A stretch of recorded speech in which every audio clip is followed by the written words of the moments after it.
ਵਾਹਿਗੁਰੂ ਜੀ ਕਾ ਖਾਲਸਾ ਵਾਹਿਗੁਰੂ जी की फतेह। ਅੱਜ ਆਪ ਜੀ ਦੇ ਨਾਲ ਸਾਂਝਾ ਕਰਾਂਗੇ ਕਿ ਸਰਕਾਰ ਵੱਲੋਂ ਨਵਾਬ ਕਪੂਰ ਸਿੰਘ ਜੀ ਨੂੰ ਕਿਵੇਂ ਨਵਾਬੀ ਮਿਲੀ ਸੀ। ਇਤਿਹਾਸ ਦੇ ਅਨੁਸਾਰ ਕਹਿੰਦੇ ਹਨ ਕਿ ਸੂਬੇਦਾਰ ਜ਼ਕਰੀਆ ਖਾਨ ਸਿੰਘਾਂ ਦੇ ਨਾਲ ਲੜਦਾ ਲੜਦਾ ਕਾਫੀ ਸਮੇਂ ਤੋਂ ਹੁਣ ਥੱਕ ਗਿਆ ਤੇ ਲਾਹੌਰ ਮੁੜ ਗਿਆ। ਜਿਨ੍ਹਾਂ ਨੂੰ ਦੀਨ ਦਾ ਵਾਸਤਾ ਪਾ ਕੇ ਜਿਹਾਦ ਦੇ ਲਈ ਤਿਆਰ ਕੀਤਾ ਸੀ, ਉਹ ਖਾਲਸੇ ਦੇ ਧਰਮਯੋਧ ਦੀ ਦ੍ਰਿੜਤਾ ਅੱਗੇ ਟਿਕ ਨਾ ਸਕੇ ਤੇ ਅਲੱਗੇ ਤਨਖਾਹਾਂ ਮੰਗਣ। ਨਾ ਕਿਤੋਂ ਕੋਈ ਕਾਰ ਟੈਕਸ ਆਵੇ ਤੇ ਨਾ ਕੋਈ ਸਰਕਾਰੀ ਮਾਮਲਾ। ਤਨਖਾਹ ਜ਼ਕਰੀਆ ਖਾਨ ਕਿੱਥੋਂ ਦੇਵੇ ਫੌਜ ਨੂੰ। ਸੋ ਆਪਣੇ ਆਪ ਨੂੰ ਜਿਹਾਦੀ ਆਖਣ ਵਾਲੇ ਫੌਜੀ ਨੌਕਰੀਆਂ ਛੱਡ ਕੇ ਘਰੋਂ ਘਰੀ ਪਰਤ ਗਏ। ਫੌਜ ਤੋਂ ਬਿਨਾਂ ਕਿਹੜੀ ਸਰਕਾਰ ਦਾ ਡਰ ਮੰਨਦੇ ਨੇ ਲੋਕ। ਜੋ ਮਾੜੇ ਮੋਟੇ ਕਰ ਦਿੰਦੇ ਟੈਕਸ ਦਿੰਦੇ ਉਹਨਾਂ ਵੀ ਨਾ ਨੌਕਰ ਕਰਨੀ ਸ਼ੁਰੂ ਕਰ ਦਿੱਤੀ। ਉਧਰੋਂ ਦਿੱਲੀ ਵਾਲੇ ਮਾਮਲੇ ਲਈ ਸੰਘੀ ਨੱਪ ਰਹੇ ਸਨ। ਬਾਦਸ਼ਾਹ ਦੇ ਭੇਜੇ ਸਰਕਾਰੀ ਅਫਸਰਾਂ ਨੂੰ ਹੋਰ ਕਿੰਨੇ ਕੁ ਬਹਾਨੇ ਲਗਾਏ ਜਾਣ। ਜ਼ਕਰੀਆ ਖਾਨ ਕਈ ਵਾਰ ਇਹ ਕਹਿ ਚੁੱਕਾ ਸੀ ਕਿ ਪਹਿਲਾਂ ਤਾਂ ਬੰਦੇ ਨੇ ਸਲਤਨਤ ਨੂੰ ਕਿੰਨੀ ਦੇਰ ਖੁਆਰ ਕੀਤਾ, ਫਿਰ ਹੁਣ ਖਾਲਸੇ ਨੇ ਵਕਤ ਪਾਇਆ ਹੋਇਆ ਹੈ, ਸੋ ਕਰ ਭੇਜਣ ਲਈ ਥੋੜੀ ਮੋਹਲਤ ਹੋਰ ਦਿੱਤੀ ਜਾਵੇ। ਪਰ ਐਤਕੀ ਦਿੱਲੀ ਦਰਬਾਰ ਸਖਤ ਹੋ ਚੁੱਕਾ ਸੀ। ਬੰਦੇ ਦੀ ਉੱਪਰ ਬਾਬਾ ਬੰਦਾ ਸਿੰਘ ਬਹਾਦਰ ਨੂੰ ਕਹਿ ਕੇ ਵਰਤੋਂ ਕੀਤੀ ਉਸਨੇ। ਖੈਰ, ਬਾਦਸ਼ਾਹ ਨੇ ਅਤਾਉਲਾ ਖਾਨ ਨੇ ਮਹਾਵਤ ਖਾਨ ਦੀ ਅਗਵਾਈ ਵਿੱਚ 1000 ਦੇ ਕਰੀਬ ਫੌਜ ਕਰ ਉਗਰਾਹਣ ਦੇ ਲਈ ਭੇਜੀ ਤੇ ਨਾਲ ਹੀ ਕਹਿ ਦਿੱਤਾ ਕਿ ਵਸੂਲੀ ਨਾ ਹੋਣ ਦੀ ਸੂਰਤ ਵਿੱਚ ਜ਼ਕਰੀਆ ਖਾਨ ਨੂੰ ਬੰਨ੍ਹ ਕੇ ਲਿਆਂਦਾ ਜਾਵੇ। ਖਾਨ ਬਹਾਦਰ ਨੂੰ ਜਦ ਇਹ ਖਬਰ ਮਿਲੀ ਤਾਂ ਉਸਨੇ ਬੁੱਤ ਘੜੀ। ਉਸਨੇ ਕੁਝ ਮਜ਼ਹਬੀ ਕਾਜੀ ਮੁੱਲਾ ਇਕੱਠੇ ਕੀਤੇ ਤੇ ਦੀਨ ਦਾ ਵਾਸਤਾ ਪਾਇਆ ਕਿ ਜੇ ਉਹ ਫੌਜ ਤਿਆਰ ਕਰਨ ਤਾਂ ਦਿੱਲੀਓਂ ਆ ਰਹੀ ਘੋੜਸਵਾਰ ਸੈਨਾ ਨਾਲ ਮਿਲ ਕੇ ਸਿੰਘਾਂ ਦਾ ਫਾਹਾ ਵੜ ਸੁੱਟਦੇ ਹਾਂ। ਕਾਜੀ ਮੁੱਲਾ ਤਾਂ ਪਹਿਲਾਂ ਹੀ ਸਿੰਘਾਂ ਦੇ ਨਾਲ ਨਫ਼ਰਤ ਕਰਦੇ ਸਨ, ਸੋ ਉਹਨਾਂ ਜ਼ਕਰੀਆ ਖਾਨ ਨੂੰ ਮਦਦ ਦਾ ਭਰੋਸਾ ਦਿੱਤਾ। 200 ਦੇ ਕਰੀਬ ਸਿੰਘਾਂ ਨੇ ਭਗਵੰਤੇ ਖੱਤਰੀ ਦੀ ਹਵੇਲੀ ਦੇ ਵਿੱਚ ਡੇਰਾ ਕੀਤਾ ਹੋਇਆ ਸੀ, ਜਿਸ ਦੀ ਸੂਹ ਦਿੱਲੀ ਤੋਂ ਆ ਰਹੀ ਘੋੜਸਵਾਰ ਫੌਜ ਨੂੰ ਲੱਗ ਗਈ। ਉਹਨਾਂ ਹਵੇਲੀ ਘੇਰ ਲਈ ਤੇ ਤੋਪਾਂ ਦੇ ਗੋਲੇ ਹਵੇਲੀ ਦੀਆਂ ਕੰਧਾਂ ਪਾੜਨ ਲੱਗੇ। ਹਮਲੇ ਦੀ ਖਬਰ ਸੁਣ ਕੇ ਆਲੇ ਦੁਆਲਿਓ ਹੋਰ ਮੁਸਲਮਾਨ ਵੀ ਘੋੜਸਵਾਰ ਸੈਨਾ ਦੇ ਨਾਲ ਰਲ ਕੇ ਹਵੇਲੀ ਦੇ ਬਾਹਰ ਹਜ਼ਾਰਾਂ ਦੀ ਗਿਣਤੀ ਦੇ ਵਿੱਚ ਫੌਜ ਇਕੱਤਰ ਹੋ ਗਈ ਤੇ ਤੋਪਾਂ ਦੇ ਹੱਲਿਆਂ ਕਰਕੇ ਸ਼ਹੀਦ ਹੋ ਜਾਣ ਕਾਰਨ ਸਿੰਘ 200 ਤੋਂ ਵੀ ਘੱਟ ਰਹਿ ਗਏ। ਪਰ ਸਿੰਘਾਂ ਨੇ ਸਬਰ ਸਿਦਕ ਨਾਲ ਮੋਰਚਾ ਸੰਭਾਲੀ ਰੱਖਿਆ। ਤੋਪਾਂ ਦੇ ਗੋਲਿਆਂ ਨੇ ਚੁਫੇਰਿਓਂ ਹਵੇਲੀ ਦੀਆਂ ਕੰਧਾਂ ਟਹਿ ਟੇਰੀ ਕਰ ਦਿੱਤੀਆਂ। ਕਿਤੇ ਕਿਤੇ ਜਦ ਕਿਸੇ ਮੁਗਲ ਦੀ ਆਵਾਜ਼ ਹੁਣ ਬਚ ਕੇ ਨਹੀਂ ਜਾ ਸਕਦੇ ਸਿੰਘਾਂ ਦੇ ਕੰਨੀ ਪੈਂਦੀ ਤਾਂ ਉਹ ਅੰਦਰੋਂ ਉੱਚੀ ਆਵਾਜ਼ ਵਿੱਚ ਬੋਲਦੇ ਹਨ, ਇਕੱਲੇ ਜਾਣਾ ਤਾਂ ਸਾਡੀ ਤਸੀਰ ਹੀ ਨਹੀਂ, ਸਾਨੂੰ ਤੋਰਨ ਦੇ ਸੁਪਨੇ ਲੈਣ ਵਾਲੇ ਆਪਣੇ ਆਖਰੀ ਫਤਿਹ ਵੀ ਘਰਾਂ ਨੂੰ ਭੇਜ ਦੇਣ। ਸਿੰਘਾਂ ਨੇ ਹੱਠ ਨਹੀਂ ਟੁੱਟਣ ਦਿੱਤਾ ਤੇ ਸਤਿਗੁਰਾਂ ਨੇ ਟੁੱਟ ਕੇ ਕਿਰਪਾ ਕਰ ਦਿੱਤੀ। ਭਾਰੀ ਹਨੇਰੀ ਦੇ ਨਾਲ ਮੀਂਹ ਵਰ ਪਿਆ। ਮੁਗਲਈ ਤੋਪਾਂ ਦਾ ਗੋਲਾ ਬਰੂਦ ਸਭ ਬੇਕਾਰ ਹੋ ਗਿਆ, ਪਰ ਮੀਂਹ ਕਿਰਪਾਨਾਂ ਨੂੰ ਤਾਂ ਕੁਝ ਨਹੀਂ ਕਰ ਸਕਦਾ ਸੀ। ਸਿੰਘਾਂ ਨੇ ਢਾਲਾਂ ਤੇ ਕਿਰਪਾਨਾਂ ਮਾਰਦਿਆਂ ਗਜਬ ਦਾ ਸ਼ੋਰ ਪੈਦਾ ਕੀਤਾ ਤੇ ਮੁਗਲਾਂ ਉੱਤੇ ਹੱਲਾ ਕਰ ਦਿੱਤਾ। ਮੁਗਲਾਂ ਦੇ ਖਾਨਿਓਂ ਗਈਆਂ ਜਿਹੜੀਆਂ ਤੋਪਾਂ ਬੰਦੂਕਾਂ ਦੇ ਆਸਰੇ ਜੰਗ ਦੇ ਵਿੱਚ ਆਏ ਹੋਣ, ਉਹ ਕਿਰਪਾਨਾਂ ਵਾਲਿਆਂ ਦਾ ਮੁਕਾਬਲਾ ਨਹੀਂ ਕਰ ਸਕਦੇ। ਬਾਰੂਦ ਦੀ ਤਾੜ ਦੇ ਵਿੱਚ ਮੁਗਲਾਂ ਨੂੰ ਇਹ ਤਾਂ ਚੇਤੇ ਵੀ ਨਹੀਂ ਸੀ ਕਿ ਲੜਾਈ ਹੱਥੋਂ ਹੱਥ 'ਤੇ ਵੀ ਆ ਸਕਦੀ ਹੈ। ਇੱਕ ਪਾਸਿਓਂ ਦੁਸ਼ਮਣ ਦਾ ਮੋਰਚਾ ਸਿੰਘਾਂ ਨੇ ਤੋੜ ਦਿੱਤਾ ਤੇ ਮੁਗਲਾਂ ਦੀਆਂ ਲਾਸ਼ਾਂ ਦੇ ਢੇਰ ਵਿੱਚੋਂ ਉਹਨਾਂ ਦੇ ਘੋੜੇ ਲੈ ਕੇ ਹਰਨ ਹੋ ਗਏ, ਭੱਜ ਗਏ। ਛਿੱਥੇ ਜਿਹੇ ਪੈਂਦੇ ਦਿੱਲੀਓਂ ਆਏ ਮੁਗਲ ਨੇ ਭੀੜੋਵਾਲ ਕੋਲ ਇੱਕ ਕਿਲੇ ਵਿੱਚ ਡੇਰਾ ਕਰ ਲਿਆ। ਸਿੰਘਾਂ ਦੇ ਹੱਥ ਤਾਂ ਇਹਨਾਂ ਨੇ ਵੇਖ ਹੀ ਲਏ ਸਨ। ਸੋ ਜ਼ਕਰੀਆ ਖਾਨ ਨੇ ਮੌਕੇ ਦਾ ਫਾਇਦਾ ਚੱਕਦਿਆਂ ਲਾਹੌਰ ਦੇ ਵਿੱਚ ਕਾਜੀ ਮੌਲਾਣਿਆਂ ਦੀ ਇਕੱਠ ਕੀਤਾ ਤੇ ਫੌਜ ਕਿਲੇ ਵਿੱਚ ਭੇਜੀ ਕਿ ਰਲ ਕੇ ਸਿੰਘਾਂ ਨਾਲ ਟੱਕਰ ਲਵਾਂਗੇ। ਕਾਜ਼ੀਆਂ ਮੁਲਾੜਿਆਂ ਨੇ ਫੌਜ ਇਕੱਠੀ ਕੀਤੀ ਸੀ। ਖੈਰ, ਇੱਧਰ ਜਦ ਭਗਵੰਤੇ ਖੱਤਰੀ ਦੀ ਹਵੇਲੀ ਦੇ ਵਿੱਚ ਸਿੰਘਾਂ ਨੂੰ ਪਏ ਘੇਰੇ ਦੀ ਖਬਰ ਚਾਰੇ ਪਾਸੇ ਉੱਡੀ ਤਾਂ ਥਾਂ ਪਰ ਥਾਂ ਖਿਲਰੀਆਂ ਖਾਲਸਾ ਫੌਜਾਂ ਮੁੜ ਇਕੱਤਰ ਹੋ ਗਈਆਂ। ਉਹਨਾਂ ਨੂੰ ਪੀਲੋਵਾਲ ਦੇ ਕਿਲੇ ਵਿੱਚ ਮੁਗਲਾਂ ਦੇ ਉਤਾਰੇ ਦੀ ਸੂਹ ਮਿਲ ਗਈ। ਹੁਣ ਜਿੱਤ ਖਾਲਸੇ ਦੀ ਸੀ। ਅਚਨਚੇਤ ਖਾਲਸੇ ਨੇ ਰਾਤ ਨੂੰ ਹੱਲਾ ਕਰ ਦਿੱਤਾ ਤੇ ਮੁਗਲਾਂ ਨੂੰ ਸੰਭਲਣ ਦਾ ਮੌਕਾ ਵੀ ਨਾ ਮਿਲਿਆ। ਜਦ ਨੂੰ ਉਹਨਾਂ ਤੋਪਾਂ ਖਿੱਚਣ ਲਈ ਊਂਠ ਬਲਦ ਤਿਆਰ ਕੀਤੇ, ਤਦ ਤੱਕ ਸਿੰਘਾਂ ਨੇ ਕਿਲਾ ਮਾਰ ਲਿਆ ਸੀ। ਮੁਗਲਾਂ ਦੇ ਤਿਆਰ ਕੀਤੇ ਹੋਏ ਘੋੜਿਆਂ 'ਤੇ ਸਿੰਘਾਂ ਨੇ ਛਾਲਾਂ ਮਾਰ ਸਵਾਰ ਹੋ ਗਏ ਤੇ ਤੁਰਕਾਂ ਦੇ ਆਹੂ ਲਾਉਣ ਲੱਗੇ। ਇੰਨਾ ਭਾਰੀ ਹੱਲਾ ਦੇਖ ਕੇ ਮੁਗਲਾਂ ਨੂੰ ਯਕੀਨ ਹੋ ਗਿਆ ਕਿ ਮੁਕਾਬਲਾ ਨਹੀਂ ਕੀਤਾ ਜਾ ਸਕਦਾ। ਸੋ ਤੜਾਵੜੀ ਸ਼ਹਿਰ ਦਾ ਨੱਕੀ ਨਾਮੀ ਰਾਜਪੂਤ ਉੱਚੀ ਥਾਂ ਤੇ ਚੜ੍ਹ ਕੇ ਚੀਕਣ ਲੱਗਾ, ਭੱਜ ਜਾਓ ਤੇ ਜਾਨਾਂ ਬਚਾਓ, ਮੁਕਾਬਲਾ ਕਰਨ ਦੀ ਥਾਂ ਪਿੰਡ ਜਾ ਕੇ ਲੁਕ ਜਾਓ।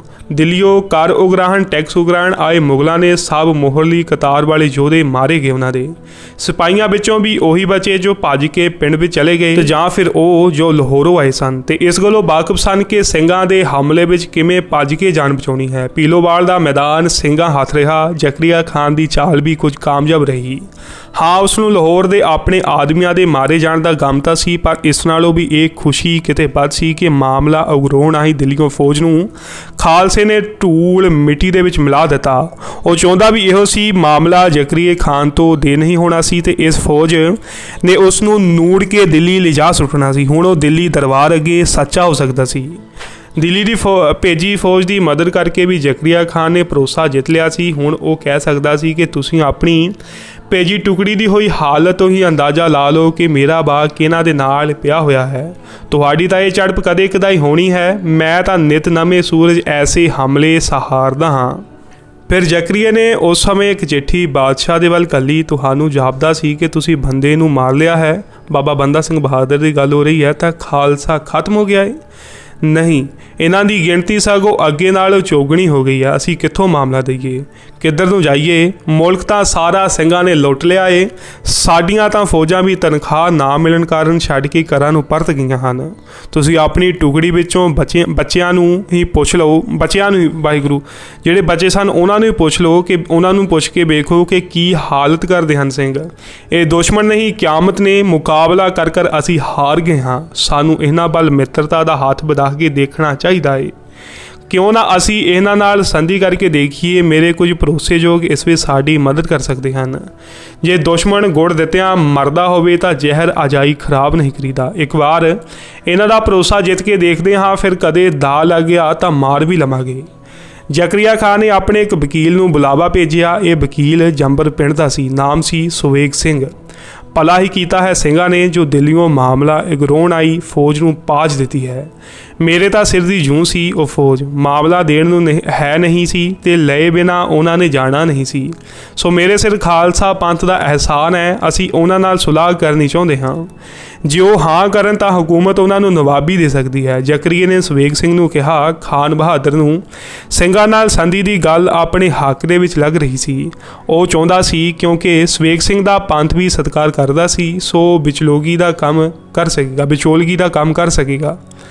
ਪੰਜਾਬ ਖਾਲਸੇ ਦੀ ਜਨਮ ਭੂਮੀ ਹੈ, ਉਹਦਾ ਆਪਣਾ ਦੇਸ਼। ਇਸ ਦੇ ਉਜਾੜੇ ਵਿੱਚ ਕਿਸੇ ਦਾ ਭਲਾ ਨਹੀਂ। ਹਕੂਮਤਾਂ ਤਾਂ ਆਉਂਦੀਆਂ ਜਾਂਦੀਆਂ ਰਹਿਣਗੀਆਂ, ਪਰ ਪੰਜਾਬ ਨੂੰ ਇੱਥੇ ਹੀ ਰਹਿਣਾ ਹੈ। ਤੁਸੀਂ ਉਹਨਾਂ ਨੂੰ ਕਹੋ ਕਿ ਹਕੂਮਤ ਚਾਹੁੰਦੀ ਹੈ ਕਿ ਆਪਾਂ ਰਲ ਕੇ ਪੰਜਾਬ ਨੂੰ ਵਸਾਈਏ। ਅਸੀਂ ਗੁਰੂ ਕੇ ਚੱਕ ਦੇ ਨਾਲ ਜਗੀਰ ਲਾਉਣ ਨੂੰ ਵੀ ਤਿਆਰ ਹਾਂ। ਖਾਨੂ ਨੇ ਸੁਵੇਗ ਸਿੰਘ ਨੂੰ ਆਪਣੀ ਨੀਤ ਦੱਸਦਿਆਂ ਕਿਹਾ। ਉਸ ਸਮੇਂ ਮੈਂ ਉਹਨਾਂ ਨੂੰ ਜਾ ਕੇ ਸਿਰਫ ਇਹ ਗੱਲ ਹੀ ਨਹੀਂ ਸੁਣਾ ਸਕਦਾ, ਤੁਸੀਂ ਕੁਝ ਮਾਮਲਾ ਵੀ ਦਿਓ ਜੋ ਮੈਂ ਜਾ ਕੇ ਖਾਲਸੇ ਦੇ ਦਰਸ਼ਨ ਭੇਟ ਕਰ ਸਕਾਂ। ਸੁਵੇਗ ਸਿੰਘ ਜਾਣਦੇ ਸਨ ਕਿ ਐਸੀਆਂ ਸੰਧੀਆਂ ਖਾਲੀ ਹੱਥ ਗਿਆ ਨਹੀਂ ਹੁੰਦੀਆਂ। ਤੇ ਜ਼ਕਰੀਆ ਆਖਣ ਲੱਗਾ, ਹਾਂ ਕਿਉਂ ਨਹੀਂ, ਅਸੀਂ ਨਵਾਬੀ ਦੀ ਪੁਸ਼ਾਕ ਦੇ ਨਾਲ 1.5 ਲੱਖ ਰੁਪਇਆ ਵੀ ਘੱਲਾਂਗੇ, ਬਾਕੀ ਹੋਰ ਬਿਆੰਤ ਸੁਗਾਤਾਂ ਵੀ। ਜ਼ਕਰੀਆ ਨੇ ਦਿੱਲੀ ਸਲਤਨਤ ਵੱਲੋਂ ਉਸ ਨੂੰ ਸੁਗਾਤ ਵਿੱਚ ਭੇਜੀ ਗਈ ਪੁਸ਼ਾਕ ਮੰਗਵਾਈ ਤੇ ਸੁਵੇਗ ਸਿੰਘ ਦੇ ਸਪੁਰਦ ਕਰਦਿਆਂ ਬੋਲਿਆ, ਖਾਲਸੇ ਨੂੰ ਕਹੀਂ ਕਿ ਇਸ ਨੂੰ ਕੋਈ ਮਾਮੂਲੀ ਵਸਤਰ ਨਾ ਜਾਣੇ। ਇਹ ਨਵਾਬੀ ਦੀ ਪੁਸ਼ਾਕ ਹੈ। ਇਹ ਮਾਨੋ ਲਾਹੌਰ ਦੀ ਅੱਧੀ ਸੂਬੇਦਾਰੀ ਹੈ। ਬਾਕੀ ਗੁਰੂ ਦੇ ਚੱਕ ਦੇ ਨਾਮ 12 ਚੱਕਾਂ ਦਾ ਪਟਾ ਵੀ ਲਿਖਿਆ ਹੈ। ਉਹਨਾਂ ਚੱਕਾਂ ਦਾ ਸਾਰਾ ਮਾਮਲਾ ਤੇ ਪਰਜਾ ਖਾਲਸੇ ਨੂੰ ਜਵਾਬਦੇਹ ਹੈ। ਜੋ ਵੀ ਇਹ ਪੁਸ਼ਾਕ ਪਹਿਨੇਗਾ ਉਸ ਨੂੰ ਮੁਲਕ ਉਗਰਾਉਣ ਦਾ ਹੱਕ ਹੋਵੇਗਾ। ਸ਼ਾਹੀ ਪਰਵਾਨੇ ਉਸੇ ਦੇ ਨਾਮ ਆਉਣਗੇ। ਉਸ ਨੂੰ ਹੀ ਹੱਕ ਹੋਏਗਾ ਕਿ ਉਹ ਸਰਕਾਰੀ ਮਾਲ ਕਿਸੇ ਵੀ ਤਰ੍ਹਾਂ ਬਣ ਸਕਦਾ ਹੈ। ਇਹ ਕੁਝ ਕਹਿੰਦਿਆਂ ਜ਼ਕਰੀਆ ਖਾਨ ਨੇ ਸੁਬੇਗ ਸਿੰਘ ਨੂੰ ਖਾਲਸੇ ਵੱਲ ਵਿਦਾ ਕੀਤਾ। ਨਗਾਰੇ ਵੱਜਣ ਦੀ ਆਵਾਜ਼ ਆ ਰਹੀ ਹੈ। ਨਿਸ਼ਾਨ ਸਾਹਿਬ ਝੂਲਦੇ ਨਜ਼ਰੀ ਪੈ ਰਹੇ ਹਨ। ਘੋੜਿਆਂ ਦੀਆਂ ਮਾਲਸ਼ਾਂ ਕੀਤੀਆਂ ਜਾ ਰਹੀਆਂ ਹਨ। ਕੁਝ ਸਿੰਘ ਸ਼ਾਸਤਰਾਂ ਨੂੰ ਮਾਂਜ ਕੇ ਚਮਕਾ ਰਹੇ ਹਨ। ਘੋੜਸਵਾਰੀ, ਤੀਰ ਅੰਦਾਜ਼ੀ, ਬੰਦੂਕਾਂ ਦੇ ਨਿਸ਼ਾਨਿਆਂ ਦੇ ਅਭਿਆਸ ਚੱਲ ਰਹੇ ਹਨ। ਕੁਝ ਭੁਜੰਗੀ ਉਂਗਲਾਂ ਨਾਲ ਚੱਕਰ ਘੁਮਾ ਰਹੇ ਹਨ। ਲੋ ਲੰਗਰ ਤਪ ਰਹੇ ਹਨ। ਦੂਰੋਂ ਆਏ ਸਿੰਘਾਂ ਦੀ ਮੁੱਠੀ ਚਾਪੀ ਕੀਤੀ ਜਾ ਰਹੀ ਹੈ। ਕੁਝ ਸਿੰਘ ਗਾਗਰਾਂ ਭਰ ਕੇ ਜਲ ਢੋ ਰਹੇ ਹਨ। ਇੱਕ ਸਿੰਘ ਦਾਤਣ ਕਰ ਰਿਹਾ ਤੇ ਦੂਜਾ ਉਸ ਲਈ ਜਲ ਦਾ ਗੜਬਾ ਲੈ ਕੇ ਖਲੋਤਾ ਹੈ। ਭੱਜ ਕੇ ਸਿੰਘ ਇੱਕ ਦੂਜੇ ਦੀ ਸੇਵਾ ਕਰ ਰਹੇ ਹਨ। ਕਿਸੇ ਤਰ੍ਹਾਂ ਦਾ ਕੋਈ ਸ਼ਰੀਕਾ ਵਿਰੋਧ ਅਤੇ ਨਜ਼ਰ ਨਹੀਂ ਪੈਂਦਾ। ਭਾਈ ਸਵੇਗ ਸਿੰਘ ਨੇ ਖਾਲਸੇ ਦੇ ਦੀਦਾਰ ਪਾਉਂਦਿਆਂ ਹੀ ਘੋੜੇ ਤੋਂ ਉਤਾਰਾ ਕਰ ਲਿਆ। ਹੇਠਾਂ ਉਤਰ ਕੇ ਉਹਨਾਂ ਧਰਤੀ ਨੂੰ ਹੱਥ ਛੁਆ ਖਾਲਸੇ ਨੂੰ ਨਮਸਕਾਰ ਕੀਤੀ ਹੈ। ਖਾਲਸੇ ਦਾ ਦੀਵਾਨ ਸਜਿਆ ਹੋਇਆ ਹੈ। ਰਵਾਬੀ ਸਿੰਘ ਕੀਰਤਨ ਕਰ ਰਹੇ ਹਨ।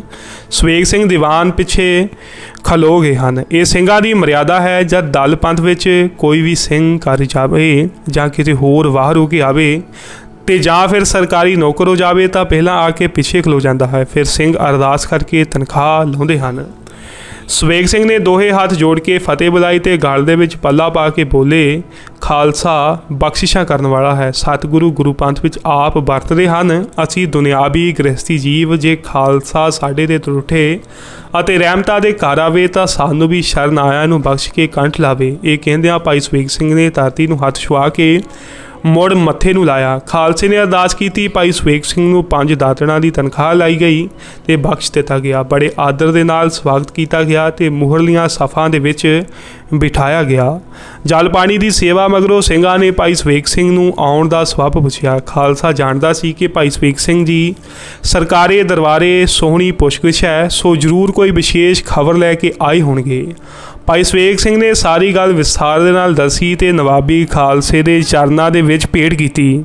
ਖਾਲਸਾ ਤੁਰੋਂ ਆਜ਼ਾਦ ਤਬੀਅਤ ਦਾ ਮਾਲਕ ਨਵਾਬੀ ਵੱਲ ਕਿਸੇ ਨੇ ਅੱਖ ਭਰ ਕੇ ਵੀ ਨਾ ਤੱਕਿਆ। ਉਸ ਸਮੇਂ ਇੱਕ ਐਸੀ ਬਾਤ ਗਈ ਹੈ। ਤੁਸਾਂ ਨੇ ਸਵੇਗ ਸਿੰਘ ਜੀ, ਸਿੰਘ ਬੋਲਣ ਲੱਗੇ, ਮਹਾਰਾਜ ਨੇ ਖਾਲਸੇ ਦੇ ਨਾਲ ਪਾਤਸ਼ਾਹੀ ਦਾਅਵਾ ਕੀਤਾ ਹੋਇਆ ਤੇ ਖਾਲਸਾ ਖੈਰਾਤ ਵਿੱਚ ਆਈਆਂ ਨਵਾਬੀਆਂ ਕਿਵੇਂ ਕਬੂਲ ਕਰੇ।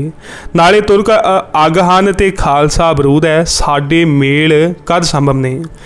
ਦੀਵਾਨ ਦਰਬਾਰਾ ਸਿੰਘ ਬੋਲੇ, ਸਤਿਗੁਰਾਂ ਦੇ ਬਚਨਾਂ ਉੱਤੇ ਕੋਈ ਸ਼ੰਕਾ ਨਹੀਂ ਜਥੇਦਾਰ ਜੀ। ਪਾਤਸ਼ਾਹੀ ਖਾਲਸੇ ਦੀ ਹੈ ਤੇ ਰਹੇਗੀ, ਪਰ ਵਕਤ ਵਿਚਾਰਨਾ ਵੀ ਬੁੱਧੀਮਾਨਾਂ ਦਾ ਕੰਮ ਹੈ। ਜਿਹੜੇ ਬਾਦਸ਼ਾਹ ਲੋਕਾਂ ਤੋਂ ਕਰ ਵਸੂਲਦੇ ਹਨ ਉਹ ਆਪ ਖਾਲਸੇ ਅੱਗੇ ਨਵਾਬੀ ਭੇਜ ਰਹੇ ਹਨ ਤੇ ਨਾਲ ਹੀ ਮਾਮਲਾ ਦੇ ਰਹੇ ਹਨ। ਖਾਲਸਾ ਤਾਂ ਸਗੋਂ ਬਾਦਸ਼ਾਹ ਤੋਂ ਉੱਚੇ ਰੁਤਬੇ 'ਤੇ ਹੋਇਆ। ਨਾਲੇ ਖਾਲਸਾ ਨੇ ਤਾਂ ਗौ ਗਰੀਬ ਦੀ ਸੇਵਾ ਹੀ ਕਰਨੀ ਹੈ। ਨਵਾਬੀ ਲੈ ਕੇ ਹੋਰ ਸੋਹਣੀ ਤਰ੍ਹਾਂ ਹੋ ਸਕੇਗੀ। ਗਰੀਬ ਪ੍ਰਜਾ ਵੀ ਖਾਲਸੇ ਦੀ ਨਵਾਬੀ ਹੇਠ ਕੁਝ ਸੁੱਖ ਦਾ ਸਾਹ ਲਏਗੀ। ਜੇ ਫਿਰ ਵੀ ਖਾਲਸੇ ਨੂੰ ਕਦੇ ਵੀ ਲੱਗਿਆ ਕਿ ਇਹ ਅਧੀਨਤਾ ਵਾਲੀ ਗੱਲ ਹੈ ਤਾਂ ਕਦ ਵੀ ਨਵਾਬੀ ਵਾਪਸ ਭੇਜ ਦਿਆਂਗੇ। ਭਾਈ ਸਵੇਗ ਸਿੰਘ ਚਾਹੁੰਦੇ ਸਨ ਕਿ ਖਾਲਸਾ ਸੰਧੀ ਦੇ ਰਾਹ ਆ ਜਾਵੇ। ਇਹਦੇ ਵਿੱਚ ਪੰਥ ਸਗੋਂ ਹੋਰ ਵਧੇ ਫੁੱਲੇਗਾ। ਕਾਫੀ ਵਿਚਾਰ ਵਟਾਂਦਰੇ ਮਗਰੋਂ ਸਿੰਘਾਂ ਨੇ ਫੈਸਲਾ ਕੀਤਾ ਕਿ ਨਵਾਬੀ ਖਾਲਸਾ ਸਵੀਕਾਰ ਕਰੇਗਾ। ਪਰ ਹੁਣ ਵੱਡਾ ਪ੍ਰਸ਼ਨ ਇਹ ਸੀ ਕਿ ਨਵਾਬੀ ਦਿੱਤੀ ਕਿਸ ਨੂੰ ਜਾਵੇ। ਦੀਵਾਨ ਦਰਬਾਰਾ ਸਿੰਘ ਜੀ ਜਥੇਦਾਰ ਨੂੰ ਬੇਨਤੀ ਕੀਤਾ ਗਿਆ ਤਾਂ ਉਹਨਾਂ ਨੇ ਨਾ ਕਰ ਦਿੱਤੀ। ਅਸੀਂ ਕਲਗੀਧਰ ਪਾਤਸ਼ਾਹ ਜੀ ਦੇ ਦਰਬਾਰ ਵਿੱਚ ਸੇਵਾ ਕੀਤੀ ਹੈ, ਉਹਨਾਂ ਤੋਂ ਛੁੱਟ ਕਿਸੇ ਦੀ ਕੋਈ ਵਸਤੂ ਪ੍ਰਵਾਨ ਨਹੀਂ। ਅਸੀਂ ਨਵਾਬੀ ਕੀ ਕਰਨੀ ਹੈ। ਸਾਡਾ ਦ੍ਰਿੜ ਨਿਸ਼ਚਾ ਹੈ ਕਿ ਖਾਲਸੇ ਦੀ ਪਾਤਸ਼ਾਹੀ ਨੇੜੇ ਆ ਚੁੱਕੀ ਹੈ। ਖਾਲਸਾ ਖੁਦ ਪਾਤਸ਼ਾਹ ਹੈ, ਉਹ ਕਿਸੇ ਬਾਦਸ਼ਾਹ ਦੀ ਨਵਾਬੀ ਕਿਵੇਂ ਕਬੂਲ ਕਰੇ। ਨਵਾਬ ਰੂਪੀ ਇਹ ਖਿੱਲਤ ਖਾਲਸੇ ਦੇ ਦੀਵਾਨ ਵਿੱਚ ਪਈ ਸੀ ਤੇ ਜਿਸ ਵੱਲ ਵੀ ਉਂਗਲ ਕੀਤੀ ਜਾਂਦੀ ਸੀ ਖਿੱਲਤ ਉਸ ਵੱਲ ਕਰ ਦਿੱਤੀ ਜਾਂਦੀ ਤੇ ਅੱਗੋਂ ਉਹ ਨਾ ਕਰਕੇ ਆਪਣੇ ਵੱਲੋਂ ਕਿਸੇ ਹੋਰ ਵੱਲ ਤੱਕ ਦਿੰਦਾ। ਇਸ ਤਰ੍ਹਾਂ ਖਾਲਸਾ ਨਵਾਬੀ ਨੂੰ ਠੋਕਰਾ ਮਾਰ ਰਿਹਾ ਸੀ ਤੇ ਖਿੱਲਤ ਮਾਨੋ ਕੋਈ ਠੁੱਡੇ ਮਾਰਨ ਵਾਲਾ ਖਿਡੌਣਾ ਬਣ ਕੇ ਰਹਿ ਗਈ ਸੀ। ਜਿਸ ਵੀ ਸਿੰਘ ਨੂੰ ਬੇਨਤੀ ਕੀਤੀ ਜਾਂਦੀ ਉਹ ਅੱਗੋਂ ਬਚਨ ਉਚਾਰਦਾ, ਸਾਡਾ ਪਾਤਸ਼ਾਹੀ ਦਾਵਾ ਹੈ ਖਾਲਸਾ ਜੀ, ਜਾਂ ਇੱਥੋਂ ਦੀ ਜਾਂ ਦਰਗਾਹ ਦਾ। ਸਤਿਗੁਰਾਂ ਦੇ ਬਚਨਾਂ ਤੋਂ ਕਿਵੇਂ ਫਿਰੀਏ। ਕਲਗੀਧਰ ਪਿਤਾ ਦੇ ਬਚਨਾਂ ਨੂੰ ਪਿੱਠ ਦੇਣ ਵਾਲੇ ਨੂੰ ਤਾਂ ਕਿਸੇ ਜਹਾਨ ਟੋਈ ਨਹੀਂ। ਨਵਾਬੀ ਨੂੰ ਪੈਰ ਨਾਲ ਪਰਾਂ ਕਰਦਾ ਇੱਕ ਸਿੰਘ ਬੋਲਿਆ, ਹਮ ਰਾਖਤ ਪਾਤਸ਼ਾਹੀ ਦਾਵਾ ਜਾਂ ਇਤਕੋ ਜਾਂ ਅਗਲੋ ਪਾਵਾ। ਭਾਈ ਸਵੇਗ ਸਿੰਘ ਜੀ, ਕੈਸੀ ਅਲੋਕਾਰੀ ਗੱਲ ਕਰਦੇ ਹੋ ਤੁਸੀਂ। ਸ਼ਾਇਦ ਧਰੂ ਤਾਰਾ ਕਦੇ ਆਪਣੀ ਥਾਂ ਛੱਡ ਦੇਵੇ ਪਰ ਖਾਲਸਾ ਰਹਿੰਦੀ ਦੁਨੀਆ ਤੱਕ ਮਹਾਰਾਜ ਦੇ ਬਚਨ ਤੇ ਅਡੋਲ ਖਲੋਤਾ ਰਹੇਗਾ। ਇੱਕ ਹੋਰ ਸਿੰਘ ਬੋਲਿਆ, ਮਹਾਰਾਜ ਨੂੰ ਕੀ ਮੂੰਹ ਦੇਵਾਂਗੇ ਖਾਲਸਾ ਜੀ, ਪਾਤਸ਼ਾਹੀ ਬਾਰ ਛੱਡ ਕੇ ਛੋਟੀ ਜਿਹੀ ਨਵਾਬੀ ਤੇ ਡੋਲ ਗਿਆ। ਮੇਰੀ ਮਾਫੀ ਕਬੂਲ ਕਰੋ। ਹੱਥ ਬੰਨ੍ਹਦਾ ਇੱਕ ਹੋਰ ਸਿੰਘ ਬੋਲਿਆ, ਪਰਾਧੀਨ ਤਾਂ ਖੁਆਰੀਆਂ ਹੀ ਨੇ ਖਾਲਸਾ ਜੀ। ਖਾਲਸਾ ਖੁਦ ਖੁਦਾ ਹੈ, ਦੇਣਾ ਲੈਣਾ ਸਭ ਕਲਗੀਧਰ ਜੀਆਂ ਨਾਲ। ਇਸ ਤਰ੍ਹਾਂ ਦੇ ਬੋਲ ਹਰ ਪਾਸਿਓਂ ਆ ਰਹੇ ਹਨ। ਕੋਈ ਇੱਕ ਵੀ ਸਿੰਘ ਇਹ ਨਵਾਬੀ ਲੈਣ ਲਈ ਤਿਆਰ ਨਹੀਂ। ਸਵੇਗ ਸਿੰਘ ਕਹਿਣ ਲੱਗੇ ਕਿ ਕਿਸੇ ਵੀ ਸੇਵਾਦਾਰ ਸਿੰਘ ਨੂੰ ਨਵਾਬੀ ਦੇ ਦੇਵੋ ਪਰ ਵਾਪਸ ਨਾ ਮੋੜੋ।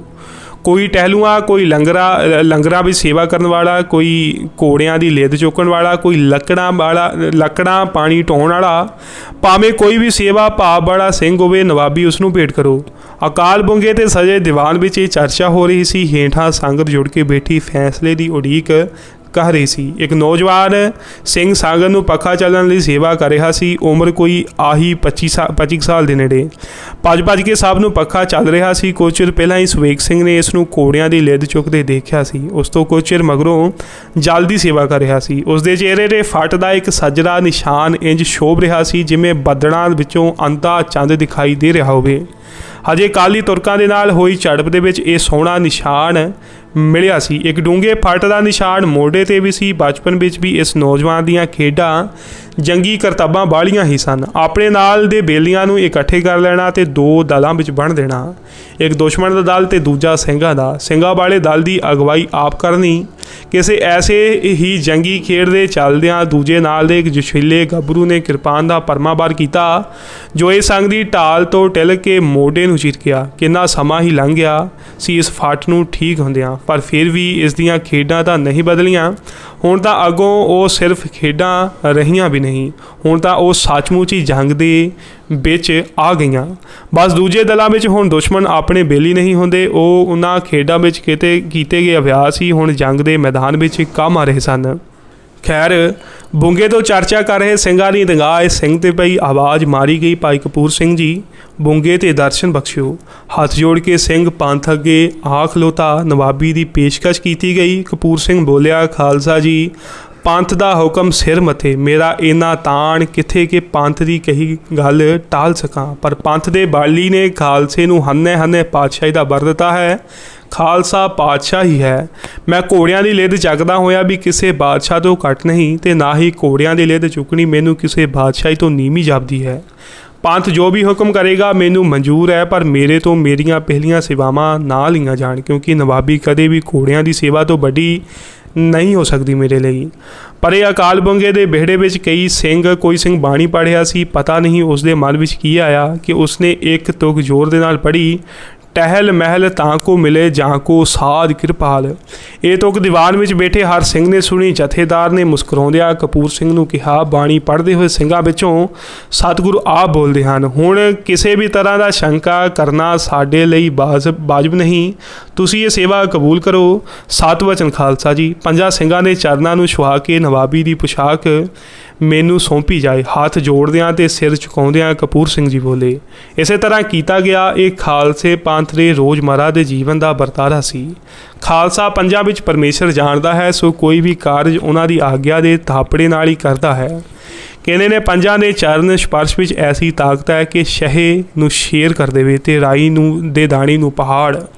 ਇਸ ਤਰ੍ਹਾਂ ਨਵਾਬੀ ਦੀ ਇਹ ਸ਼ਾਹੀ ਪੁਸ਼ਾਕ ਪੰਜਾਂ ਸਿੰਘਾਂ ਦੇ ਚਰਨਾਂ ਨੂੰ ਛੁਹਾ ਕੇ ਕਪੂਰ ਸਿੰਘ ਨੂੰ ਸੌਂਪੀ ਗਈ। ਇਹ ਪੰਜ ਸਿੰਘ ਜੋ ਪੰਜ ਪਿਆਰਿਆਂ ਦੀ ਰੂਪ ਵਿੱਚ ਸਾਹਮਣੇ ਆਏ ਹਨ, ਬਾਬਾ ਦੀਪ ਸਿੰਘ ਜੀ ਸ਼ਹੀਦ, ਭਾਈ ਹਰੀ ਸਿੰਘ ਜੀ ਹਜੂਰੀਆ, ਸਰਦਾਰ ਜੱਸਾ ਸਿੰਘ ਰਾਮਗੜੀਆ, ਭਾਈ ਕਰਮ ਸਿੰਘ, ਸਰਦਾਰ ਬੁੱਢਾ ਸਿੰਘ ਸ਼ੁਕਰ ਚੱਕੀਆ। ਪੁਸ਼ਾਕ ਦੇ ਨਾਲ ਇੱਕ ਸ਼ਾਹੀ ਪੱਗ, ਇੱਕ ਕੀਮਤੀ ਕਲਗੀ ਸੋਨੇ ਦਾ ਕੰਗਣੇ ਦੀ ਇੱਕ ਜੋੜੀ, ਇੱਕ ਕੈਂਠਾ, ਬਹੁਮੁੱਲੇ ਸੁੱਚੇ ਮੋਤੀਆਂ ਦੀ ਮਾਲਾ ਅਤੇ ਇੱਕ ਹੀਰਿਆਂ ਜੜੀ ਕਿਰਪਾਨ ਦਿੱਤੀ ਗਈ। ਨਵਾਬੀ ਦਾ ਇਹ ਪਹਿਰਾਵਾ ਜਦ ਕਪੂਰ ਸਿੰਘ ਨੂੰ ਪਵਾਇਆ ਗਿਆ ਤਾਂ ਉਹਨਾਂ ਦੇ ਚਿਹਰੇ ਦਾ ਰੂਪ ਵੱਡੇ ਤਖਤਾਂ ਦੇ ਮਾਲਕ ਬਾਦਸ਼ਾਹ ਨੂੰ ਨਿਗੁਣਾ ਮਹਿਸੂਸ ਕਰਵਾ ਰਿਹਾ ਸੀ।